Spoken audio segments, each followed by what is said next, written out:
every time. So now man is forced to toil. Let me give you 7 images of a toiler so that you, if you see any of these in here, just take the Band-Aids out and get to going. Number 1, having bits and pieces of God's way of doing things. In other words, you think that you're going in the right direction, but you only got a bit or piece of it. And you don't know where you're headed. You just got bits and pieces. Now, what I want to say about that is that sometimes you get babies that still like to drink milk until they can eat. But then again, you get one of them, I had some little nephews and nieces and stuff and even cousins when I was a kid. They're trying to eat a steak bone at 2 years old. What you going to do with that? You going to choke? You got to let yourself grow in the word. You got to let yourself develop. But don't sitting, and let me say this, thank you, Holy Ghost. Sitting and being in a building for a period of time is not an indication of spirituality. That's right. Talk about it. You don't grow through time. You grow through obedience.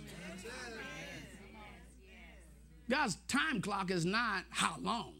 Well, I've been at the church for the last 25, 40 years. So what? You didn't do nothing. Ain't nobody healed. Ain't nobody got a breakthrough. Only thing you up there just smiling and greasing and cheesing and ain't nothing happening. Okay? There is no signs and wonders following you in the word. So when you in the word, signs and wonders follow. Say amen to that. Amen.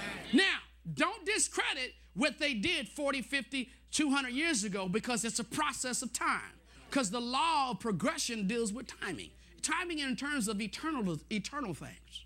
See, it was God's eternal plan for some people to not really know what the word was, and then they didn't know, but they just knew Jesus. And so they would just shout and holler in the churches and everything. They didn't know Jesus, but they just knew. They didn't know nothing about prosperity. They just know God was good and he's able.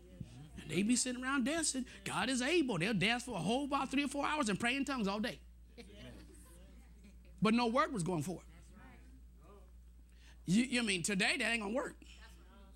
Why? It doesn't discredit that, but it means that where we are sitting right now, the hour in which the church is in today, where the church is at today is at a pivotal point where we no longer have to toil because we have been privileged by God to receive the revelation of no more toiling. I don't have to toil no more. Tell your neighbor, I don't have to toil no more. You don't have to toil, and you don't have to worry about being pimped. Begging at the pool pit for money. What the heck is that? Can you please help me? $20 line, $50 line. What you giving out lines for?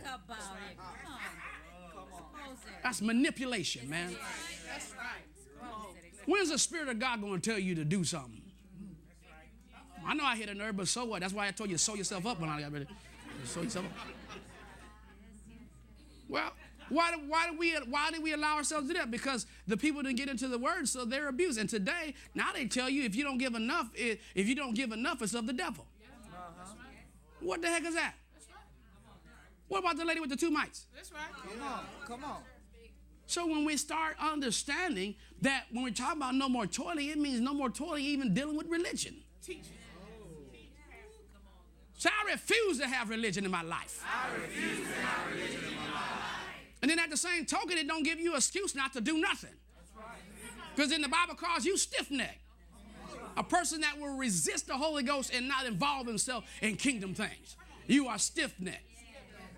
So you got the guy who won't do nothing, and then the guy that will think he'll do a favor to God by giving in abundance. First of all, what you do for God is not impressed by God. And everything you do for God, you need to do for him. In other words, you're the only sole beneficiary. Because God don't need you for nothing. If he can't get you, he'll get somebody else to do the job. You ain't the only one that God needs. Your assignment ain't that great, baby. Because if Moses wouldn't do it, God would have got somebody else. If Abraham wouldn't do it, God would have got somebody else. The only one he would have never replaced is Jesus.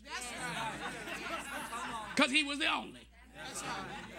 Are you hearing what I'm saying? Yes, amen. But we need God for everything. So when you do what you do, you get blessed by God. And until that becomes a spiritual revelation,